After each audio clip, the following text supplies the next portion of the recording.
देश में दलितों को हिंदू समझा ही नहीं जाता है। इसलिए इनकी बेटियों के साथ बलात्कार होता है, इनके साथ शोषण होता है, इनका अत्याचार होता है और इस पे हिंदू धर्म के ठेकेदार मौत। ये जो धर्म वाले जो बाबा लोग चंद्रशेखर आजाद जी को धमकी दे रहे हैं, इन सबको नहीं पता है कि चंद्रशेखर आजाद उस ताकत का नाम है कि जब 2 अप्रैल 2018 को जेल में था तो उसके एक इशारे पे पूरे देश में तुम यार बाबा ढाबा और मंदिर और इसका बात कर रहे हो, कुंभ का। याद नहीं होगा तो फिर से याद कर लो कि 2 अप्रैल 2018 में जब भीम आर्मी के संस्थापक चंद्रशेखर आजाद जी के जेल में रहने के एक बाद भी एक इशारे पे और पूरे बहुजन समाज के एक इशारे पे जब ये समाज सड़कों पे उतरा था तो इस देश की केंद्र की सरकार को, नरेंद्र मोदी की, यही भाजपा की सरकार को, सुप्रीम कोर्ट को भी झुकना पड़ा था।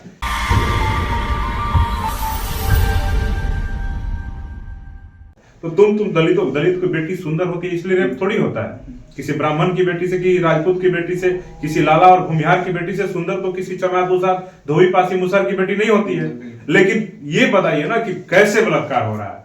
जब सुंदरता सवर्णों में ही है तो जो सुंदरता दलितों में नहीं है, इनकी बेटियों का ही बलात्कार आखिर क्यों हो रहा है?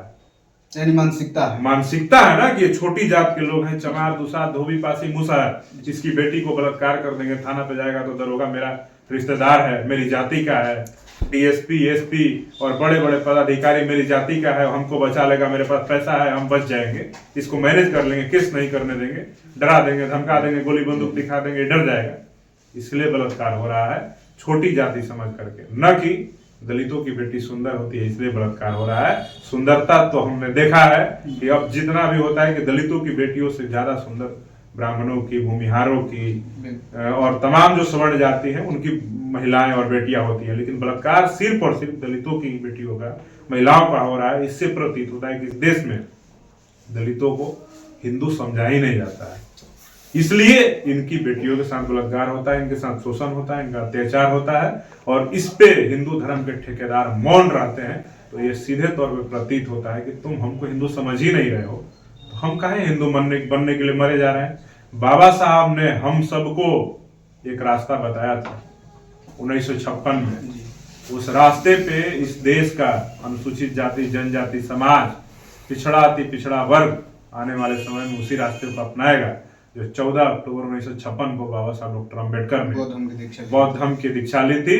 उस रास्ते को अपनाने के लिए ये जो हिंदू धर्म के जो लोग हैं, जो ठेकेदार बने घूम रहे हैं, ये लोग मजबूर करेंगे कि आने वाले वक्त में जो लोग इस देश को हिंदू राष्ट्र बनाने की बात कर रहे हैं, फिर से वापस सम्राट अशोक और महात्मा बुद्ध का जो सपनों का भारत था, तो ये बौद्ध राष्ट्र देश बनेगा। और आप देखते रहिएगा कि इसका शुरुआत इस देश के बहुजन समाज कर चुके हैं।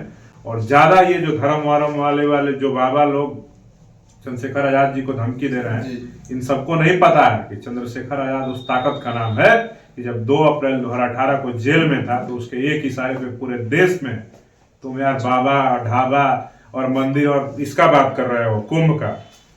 याद नहीं होगा तो फिर से याद कर लो कि 2 अप्रैल 2018 में जब भीम आर्मी के संस्थापक चंद्रशेखर आजाद जी के जेल में रहने के एक बाद भी एक इशारे पे और पूरे बहुजन समाज के एक इशारे पे जब ये समाज सड़कों पे उतरा था तो इस देश की केंद्र की सरकार को, नरेंद्र मोदी की, यही भाजपा की सरकार को, सुप्रीम कोर्ट को भी झुकना पड़ा था।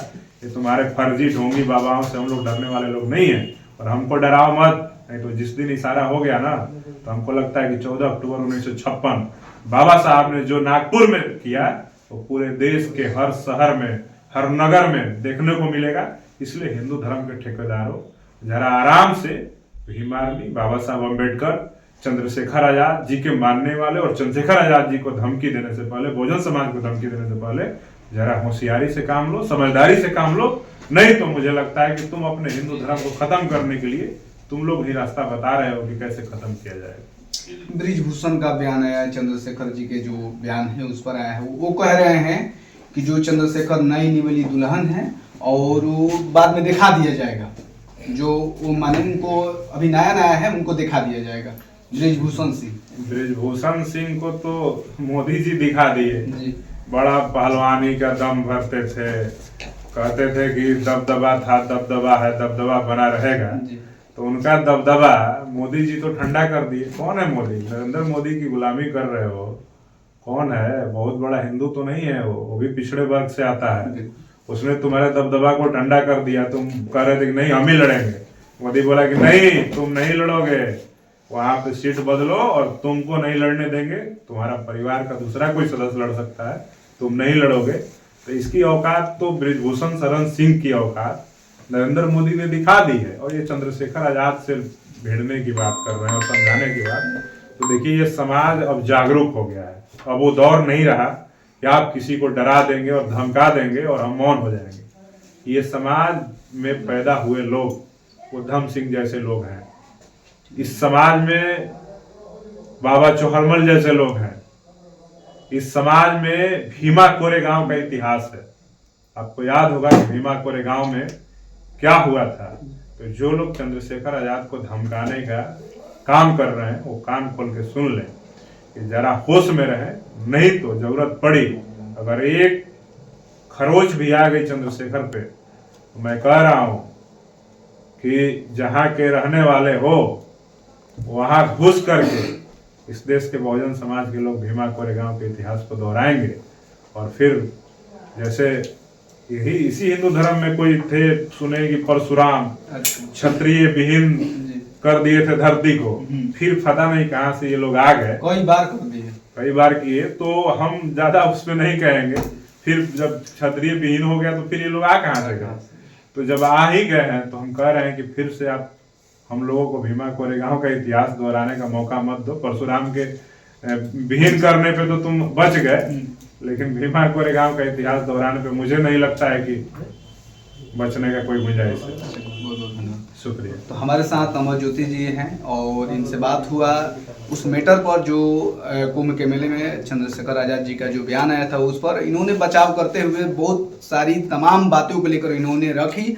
इस बात को लेकर आप लोग किस तरह सोचते हैं प्लीज कमेंट करके जरूर बताएं। बहुत बहुत धन्यवाद।